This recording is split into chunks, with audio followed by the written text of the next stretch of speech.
Missão impossível. Esse é o tema de hoje e nós vamos abrir um dos textos clássicos que talvez para alguns já é bem conhecido, mas se você, talvez pelos primeiros contatos com a Bíblia, ou talvez fale assim, Daniel, eu acabei de chegar, eu não sei, eu nunca pisei numa igreja, talvez hoje eu estou aqui, mas eu não tenho esse contato com a Bíblia tão intensivo assim. Então, mesmo para você que talvez tenha pouquíssimo contato com a Bíblia, o que eu gostaria de trazer hoje, em cima desse texto de Gênesis, capítulo 22, não é apenas um momento, um ato, mas uma trajetória, uma caminhada de fé, uma missão impossível para nós, mas não para Deus. Gênesis capítulo 22, deixa eu só perguntar uma coisa aqui, vocês que vão passar o slide aí, ou o passador... Ah, está aqui, desculpa, está aqui, encontrei, obrigado. Antes de nós abordarmos esse texto, eu queria falar um pouco da caminhada de fé, que talvez sugira vários impossíveis. E cada um de nós, se formos muito honestos, talvez tenhamos perguntas de coisas que são impossíveis, ou que nós consideramos impossíveis na nossa própria caminhada. Eu fiz algumas baseadas na vida do próprio Abraão, e aqui eu vou começar com algumas delas. Será possível confiar em um Deus que pede para eu recomeçar a minha vida aos 75 anos de idade? Gostou dessa? E essa? Será possível acreditar que Deus me dará um filho se eu tenho uma esposa estéril? E olha que nós já tentamos de tudo para reverter o quadro. Será possível confiar que Deus vai cumprir a promessa dele quando eu não cumprir as minhas? Será possível confiar em Deus quando Ele contraria, aqui pega, contraria o que o meu coração quer mais? Essas são perguntas de uma caminhada de fé. Mas como assim, Daniel? Fé não é acreditar e esquecer as questões? Fé não é ter certeza sempre de tudo e de que tudo vai dar certo? Como uma caminhada de fé pode ser recheada de tantas perguntas? Se a gente ler a história de Abraão, que não começa no capítulo 22, ela está quase no finzinho dela, no capítulo 22, a gente vai poder entender como é que a fé convive com perguntas, com questões que a gente traz para o nosso dia a dia, como Abraão teve que fazer com as questões dele. Então vamos lá. O texto começa no capítulo 22 de Gênesis com uma ordem. Abraão recebe um chamado e uma missão. Estou chamando de missão para não dizer que é uma ordem, tá bom? Mas quando você ouvir a palavra missão, eu estou só colando isso com o nosso tema, pode entender aí que é ordem. Tá? Deus não está simplesmente dando uma sugestão. Abraão, amanheci hoje assim, que tal? Não. Veja só o timbre que o texto dá. Passado algum tempo, ou seja, tinha rolado alguma coisa anteriormente na história de Abraão, Deus pôs Abraão à prova, dizendo, Abraão respondeu, estou aqui, Senhor. Então disse Deus, toma seu filho, e ele enfatiza, seu único filho, Isaque, a quem você ama, e vá para a região de Moriá, sacrifique-o ali como holocausto, num dos montes que eu lhe indicarei. Deus e Abraão têm já um relacionamento duradouro. Abraão e Deus já se conhecem e convivem, há pelo menos nessa altura da vida dele aqui, pertinho ali de uns quase 50 anos de caminhada. Então, ouvir a voz de Deus para Abraão, dessa forma como a gente está vendo aqui, não era lá muito novidade. Entretanto, apesar dessa familiaridade e dos anos decorridos, Abraão tem a mesma atitude que se você voltar lá em Gênesis 12, ele teve. Tão logo Abraão falou, Abraão, sai da tua terra, da tua parentela e vai para um lugar que te mostrarei. A gente vê lá em Gênesis 12 a atitude presente aqui também em Gênesis 22, em que Abraão ouve e ele... Estou aqui. Então ouve um pouquinho mais, Abraão, eu tenho mais para te contar. Você vai colocar, você vai sacrificar, você vai matar o seu filho em cima de um altar, você vai ver ele, você vai fazer ele sangrar sobre esse altar e, não satisfeito ainda, você vai pôr fogo e você vai vê-lo queimar totalmente diante de mim. Não é o teu filho Ismael, a quem você ama também, mas é o teu filho Isaque. É esse o filho que você vai pôr no altar, é esse filho que você vai sangrar, é esse filho que você vai queimar totalmente. E um bom dia para você, Abraão.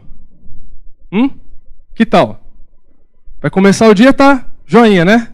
Uma missão digna de um Abraão. Eu não sei você, mas eu, quando leio esse texto, e desde que li a primeira vez, eu não posso ler esse texto de uma maneira tranquila e calma, passiva. Isso me assusta. Um Deus que me pede, ou que pede para sacrificar um filho. Um filho que tem toda uma história junto, uma história por trás, uma história de toda uma promessa, toda uma expectativa estava sobre Isaque. Lembrando que eles já eram idosos, não tinham filhos, Sara era estéril, e aquele filho é fruto de uma intervenção direta, miraculosa, de Deus na vida daquele casal. E um filho que vem associado a toda uma aliança, uma promessa, que o próprio Deus, esse mesmo Deus que faz essa missão, que dá essa missão para Abraão. Eu entro em parafuso, em choque. Me dá medo, me dá raiva, me faz desconfiar, me faz pensar tudo. E Abraão tem então uma outra ação. A Bíblia diz aí nos versículos seguintes, na manhã seguinte, então provavelmente a fala de Deus não foi no bom dia, deve ter sido no boa noite, né? Aquele boa noite do Cid Moreira, né? Aquele boa noite do noticiário anterior. No dia seguinte a gente vê Abraão levantando cedinho e já se apetrechando para cumprir a ordem. E a gente não vê no texto nenhuma atitude descrevendo qual era o estado emocional de Abraão. A gente não tem, o texto não coloca. Mas Abraão não era um ser paranormal, não era uma unidade ciborgue, né? Não era um ser extraterreno, ele tinha sangue correndo dentro das veias dele, como você e eu. Portanto, um ser humano, alguém passível das mais diversas emoções. E eu não faço ideia de como devia estar a cabeça daquele senhor centenário tendo que cumprir essa missão. Mas ele se prepara. O que a Bíblia diz é que ele não pestanejou, ele foi para cima, ele encarou a missão, ele se prepara para cumprir. Olha lá, na manhã seguinte, Abraão levantou-se e preparou o seu jumento. Levou consigo 2 de seus servos e Isaque, seu filho. Depois de cortar lenha para o holocausto, tinha que ser queimado, lembra, né? Partiu em direção ao lugar que Deus havia lhe indicado. No terceiro dia de viagem, ou seja, caminhada longa. Imagina 3 dias de viagem em cima de um jumento, olhando para o filho ali o tempo todo. Deve ter passado um filme na cabeça desse homem. Mas ele seguiu para o lugar que Deus ainda iria indicar. Abraão era mestre nisso, né? Deus falou, vai, sai da tua terra e vai para o lugar que eu vou te mostrar. Abraão estava acostumado com Deus nesse sentido. E Deus indicava o caminho. E Abraão foi. Nesse processo, nós vemos que ele chega ao lugar de destino, ele estava acompanhado de 2 servos e Isaque. Chega um ponto do caminho, eles baixam ali a carga deles, ordena aos servos que eles fiquem, e ia seguir ali para diante, só Abraão, Isaque e todos os apetrechos necessários para fazer o altar e o sacrifício lá. E assim ele segue. O que acontece depois disso? Na sequência do próprio texto, a gente vê que agora Eu escrevi ali, Abraão encara a missão, mas eu acho que é a missão que encara Abraão. Vocês vão entender por quê. Estão ali os dois, pai e filho, caminhando com os seus instrumentos, um segurando as brasas do fogo, a faca, o outro, o Isaac, levando a lenha sobre as suas costas. Numa determinada altura do caminho, o Isaac vira para o pai e fala assim: pai, seguinte, eu entendi que nós estamos indo para adorar a Deus fazendo um sacrifício. Está aqui a lenha, está aí as brasas. Pergunta, está faltando nada não? Você não esqueceu nada não? Sei que o senhor aí já está com 100 anos, não queria lhe faltar com respeito, mas cadê o cordeiro para o sacrifício? Momento de pausa dramática. Se você estivesse no lugar de Abraão, o que você responderia? Sabe aquela hora, se você é pai, como eu sou, ou mãe, você se viu já algumas vezes com o filho te fazendo aquela pergunta atravessada no meio do caminho, né? E minha filha, tenho duas, elas fazem esse tipo de pergunta. Uma delas está ali, daqui a pouco ela me pergunta por quê. E é uma hora dessas em que o jovem Isaac pergunta para o pai: pai, está tudo preparado, só está faltando o item principal. Cadê o cordeiro para o sacrifício? E é nessa hora que a gente vê Abraão respondendo. E a resposta de Abraão está entre a mentira e a surpresa. Ou pelo menos entre a omissão e tipo, cala a boca, moleque, depois eu te respondo. Né? Podia ser uma coisa mais ou menos assim, mas ele não faz isso. Ele chega e responde para Isaac da seguinte maneira. Olha lá. Respondeu Abraão: Deus mesmo há de prover o cordeiro para o holocausto, meu filho. E os dois continuaram a caminhar juntos. Abraão encara a missão e a missão encara Abraão. Mas a resposta de Abraão continua sendo: é Deus quem vai prover, não sou eu. E a nossa história continua. Uma vez que chegado ao lugar onde deviam estar, prontos para fazer o sacrifício, então Isaac e Abraão ali montam o altar, uma estrutura provavelmente de pedras, onde por sobre essas pedras a lenha é arranjada, é montada ali um kit de fogueira, para então, sobre aquela lenha, colocar-se as brasas e então, por cima de tudo, o sacrifício. E o Isaac está dizendo assim: bom, meu pai nunca faltou com a verdade comigo. Ele falou que Deus ia prover, eu estou acreditando nisso. Só que vai arrumando uma coisa ali, vai acertando uma coisa ali, chega uma hora que o altar está pronto e o sacrifício vai ter que rolar. Aí vem o Abraão para o lado de Isaac e fala assim: filho, eu tenho duas notícias, uma boa e uma não tão boa. A boa é que Deus vai prover o cordeiro, mas enquanto isso eu vou ter que te amarrar. Para que amarrar? O Isaac já sacou que ele que ia para o altar. E eu não sei, porque um jovem de seus 13, 14 anos dá para dar uma volta muito boa num pai de 100. Eu não tenho nem 50 e se eu bobear, minhas filhas me dão um bonde. Então, para um senhor centenário, eu acredito que Isaac daria conta bonito, sem fazer muita força. Só que ao contrário do que seria o natural, a gente vê um Isaac se submetendo ao pai. Ou seja, da mesma forma que Abraão confiava no Deus Pai, o Criador, nós temos um Isaac que também confiava na palavra do seu pai. Meu pai falou que Deus ia providenciar o cordeiro para o holocausto. Ele está me amarrando. Ele está me pondo em cima da lenha. Ele pôs as mãos dele sobre os meus olhos. E eu senti o punhal, a faca, fazer aquele barulho de dentro da bainha. Ou seja, o que vai rolar agora, meu Deus?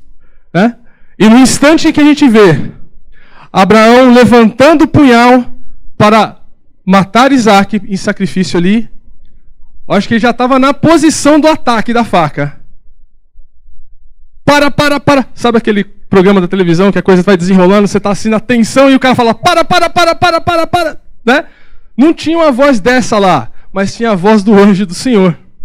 E o anjo do Senhor vem e fala, Abraão, você foi aprovado, meu. O que eu queria saber de você, você já me demonstrou. Porque você não me negou o teu único filho. O teu coração é meu, Abraão. Era isso que eu queria. Não erga a tua mão, não segue com esse sacrifício. Teu coração já é meu. E para vocês não perderem a viagem, vocês vieram me adorar e a coisa vai seguir. Olha para trás, Abraão. Tem um cordeiro preso ali atrás.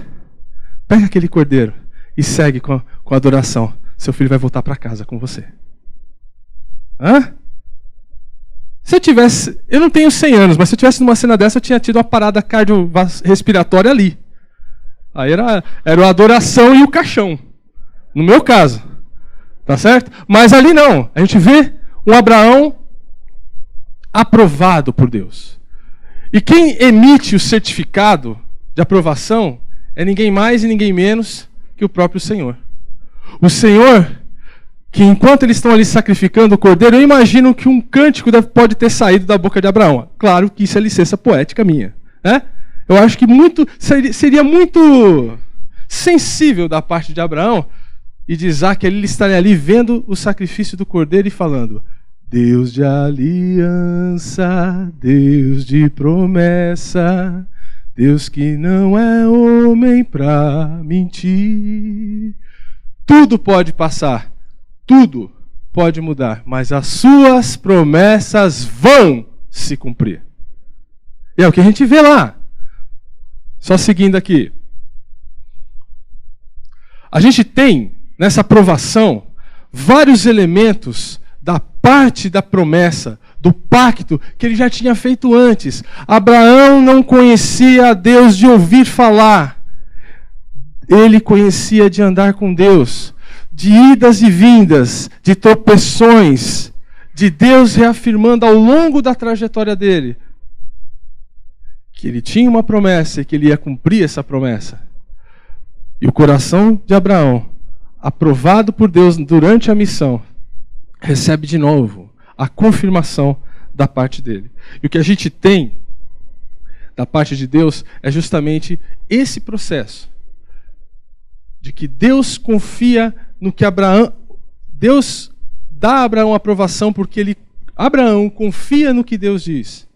E Isaac volta para casa, vendo um exemplo vivo de uma fé que age, de uma fé e que não só Deus coloca Abraão à prova, mas também provê para Abraão no meio da prova. Esse é um recurso. Eu queria chamar aqui na frente, eu sei que o tema é Missão Impossível, mas eu quero chamar um quarteto fantástico, que vai fazer uma intervenção, trazendo um pouco dessa história para você e daqui a pouquinho eu volto.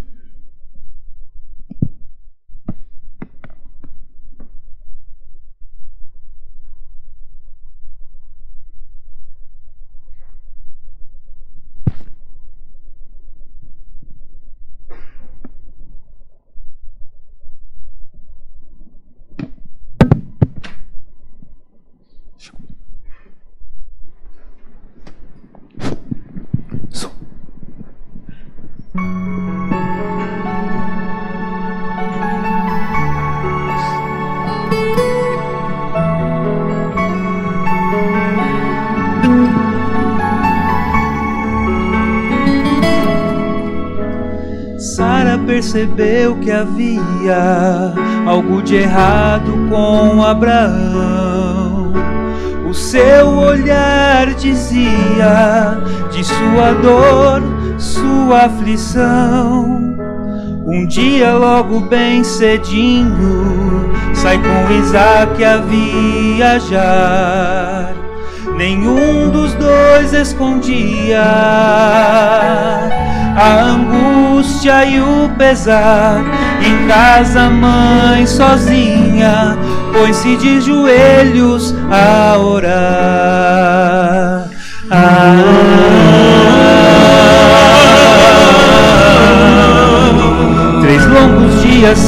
passaram até chegarem ao lugar onde Deus pedia que se erguesse um altar, deitando o querido filho, ergue bem alto o punhal, mas Deus seu nome chama. Abraão, meu servo amado, aqui está o cordeiro, seu filho vai pra casa com você.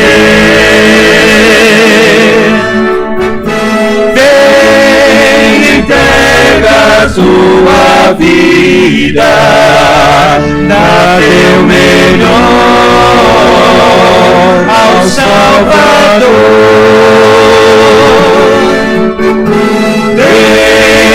Submisso e confia nas maravilhas do Senhor.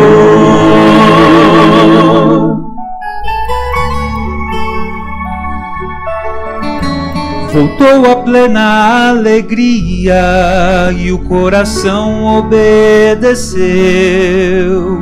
Mesmo na batalha, a confiança não cedeu. Teríamos também coragem de ser fiéis até o fim. Por mais louco que pareça, seu amor jamais nos deixa. Seu sangue Deus nos brinda, não há razão nenhuma pra temer. Vem, entrega a tua vida, dá teu melhor ao Salvador. Vem, submisso e confia nas maravilhas do Senhor. Vem, entrega a tua vida, dá teu melhor ao Salvador. Vem, submisso e confia nas maravilhas do Senhor.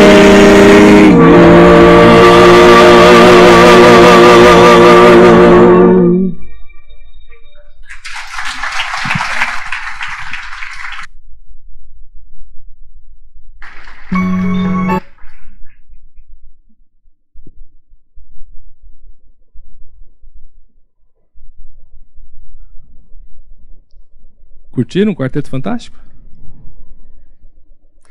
Ali não tem a coisa, não tem a mulher invisível, tem gente que põe fogo.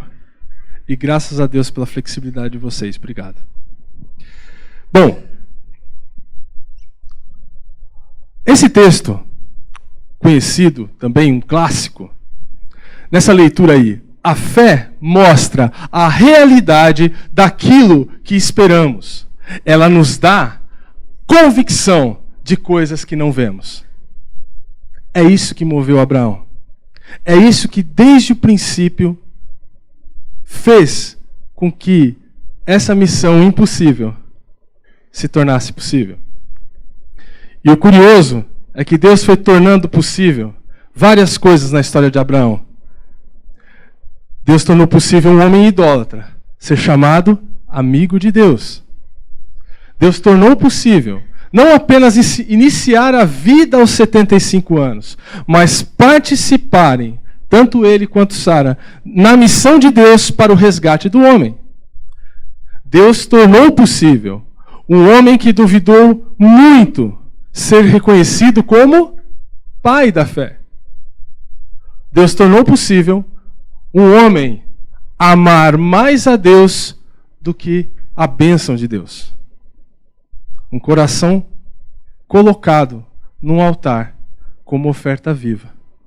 um coração diante de Deus. Mesmo diante de uma prova que colocaria tudo, todo aquele instante, todos aqueles momentos, toda uma caminhada de vida, Abraão tem um coração entregue. Abraão entrega a sua vida diante do Senhor. E isso faz diferença para a caminhada de fé. É isso que nós vemos. Nós não vemos, aqui, a missão de Deus, ela continua para Abraão. É curioso que essa parte da história tenha se cumprido. Isaac volta com Abraão para casa.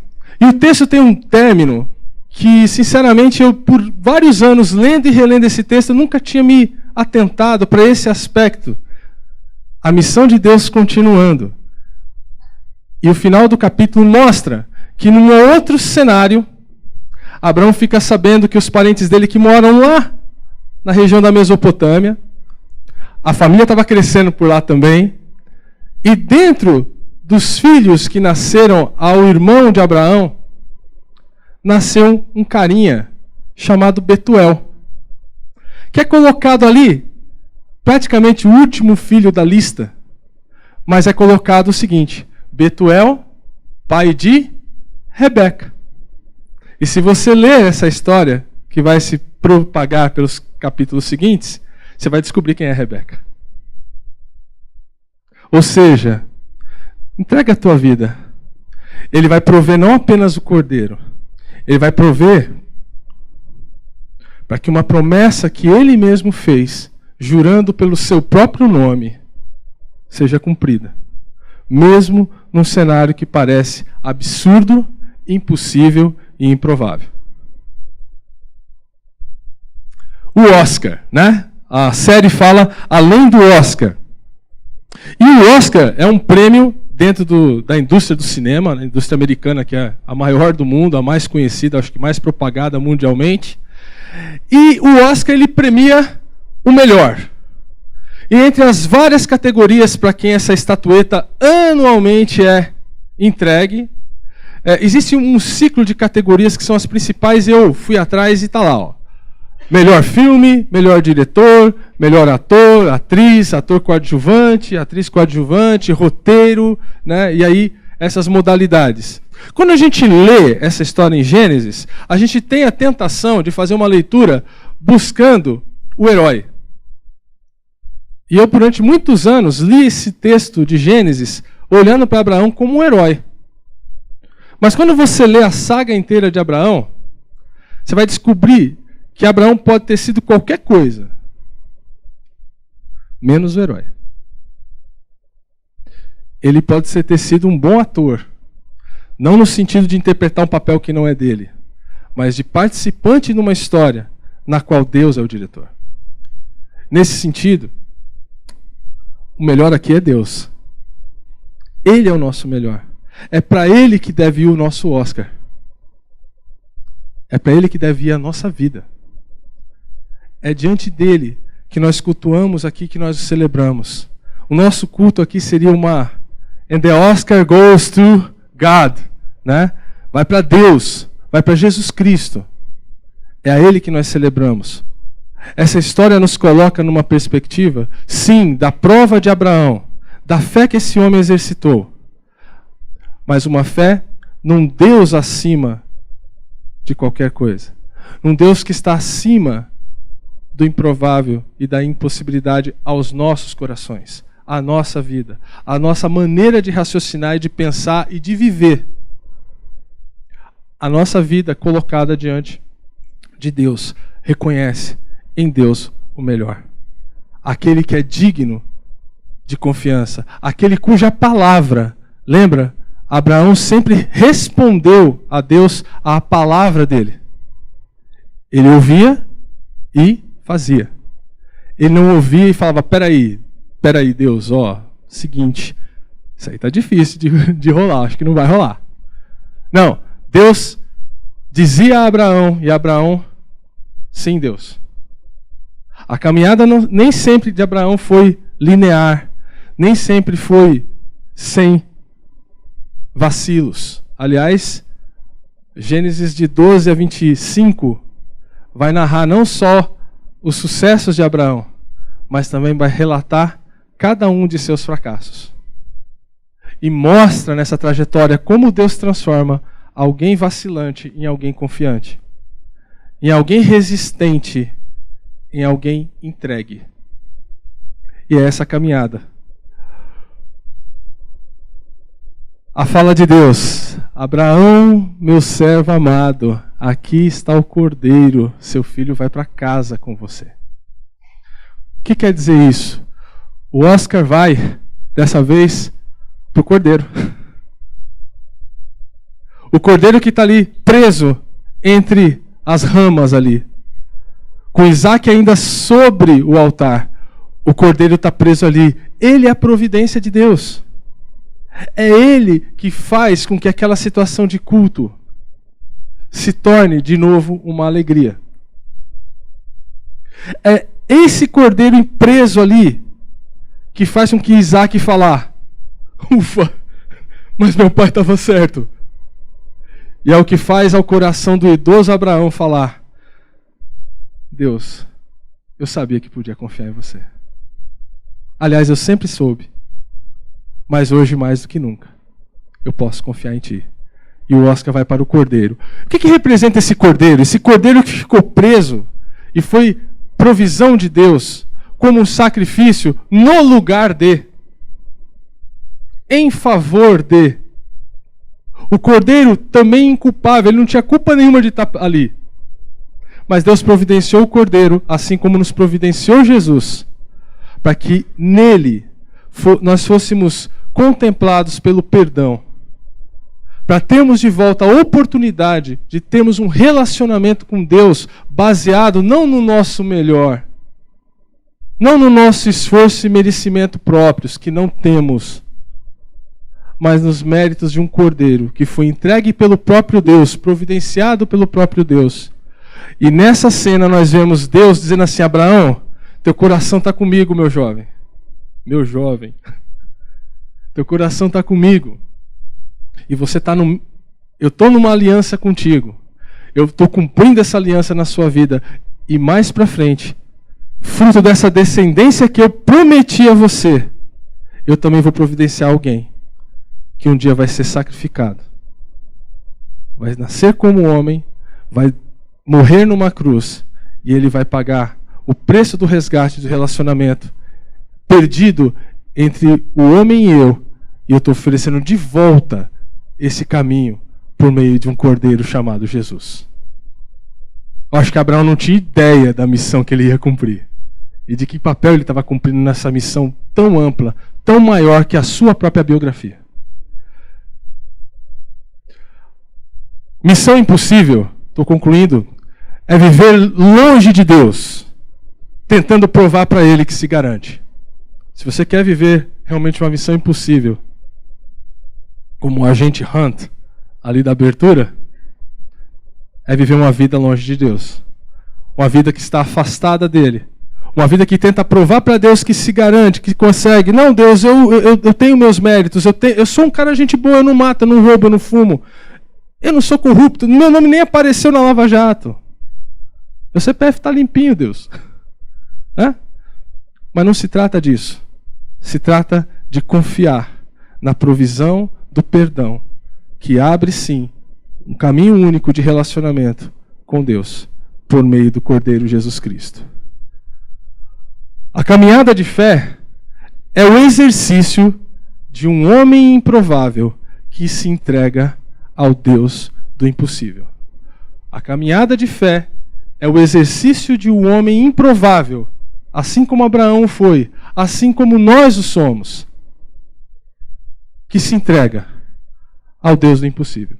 Esse texto, lá de Hebreus, ele conta essa mesma história. Eu não vou ler ele aqui não por conta do tempo, mas eu gostaria que você investigasse esse texto. Assim como o quarteto aqui contou de novo a história e deu uma roupa para a gente entender isso no nosso cotidiano, quando você lê as Escrituras e lê principalmente o Antigo Testamento, é importante que você não pare a sua leitura nele. para que você leia a história completa, vá para o Novo Testamento e veja o que o próprio Deus, em outro instante, disse a respeito de Abraão. Ele coloca Abraão numa categoria de pessoas que, pela fé, aquela garantia das coisas que esperamos, que dela vem a convicção das coisas que nós não vemos, Abraão é elencado lá. No rol da fama da fé, nós vemos o nome de Abraão lá, como alguém que caminha em fé, nesse exercício contínuo, em que o mais improvável dos homens, um idólatra, casado com uma mulher estéril, vacilante, entrega o seu coração em fé para caminhar com Deus e é usado pelo Senhor para o plano dele de trazer redenção e salvação para as nossas vidas. Por isso, quero propor nessa manhã, finalmente aqui, uma missão possível. E aí eu só vou reproduzir a fala do que o quarteto aqui cantou. Vem, entrega a tua vida. Entrega a tua vida. Vem, submisso, e confia nas maravilhas do Senhor. E é isso, gente. E o Oscar vai para esse que morreu e ressuscitou. Ele está vivo. E o fato dele estar vivo permite que você hoje, assim como Abraão, exercite fé. Fé não é passividade. Fé é entrega. É submissão e confiança. Para quem ainda não conhece Jesus, é uma entrega integral da sua vida, reconhecendo a sua total distância e fracasso em cumprir a vontade de Deus na sua vida. Para assumir para si o sacrifício do Cordeiro, de Jesus, que verteu sangue, para estabelecer de novo uma relação entre você e Deus. É por causa desse sacrifício, é por causa dessa situação que Deus oferece a você esse relacionamento. Ele fala, vem, confia em mim. E para você que já anda com Jesus, lembra, a fé não é apenas um instante. A fé é uma caminhada. Assim como você, eu também enfrento os meus impossíveis no meu dia a dia. E isso pode ser de ordem profissional, pode ser de ordem familiar, pode envolver até questões de saúde, pode envolver questões as mais diversas. Mas diante do que nós ouvimos aqui, será que você também tem coragem de se colocar diante de Deus e entregar a tua vida a esse que provê, ele prova, provê e providencia? É a essa fé que nós somos chamados. Obrigado, gente. Um bom dia.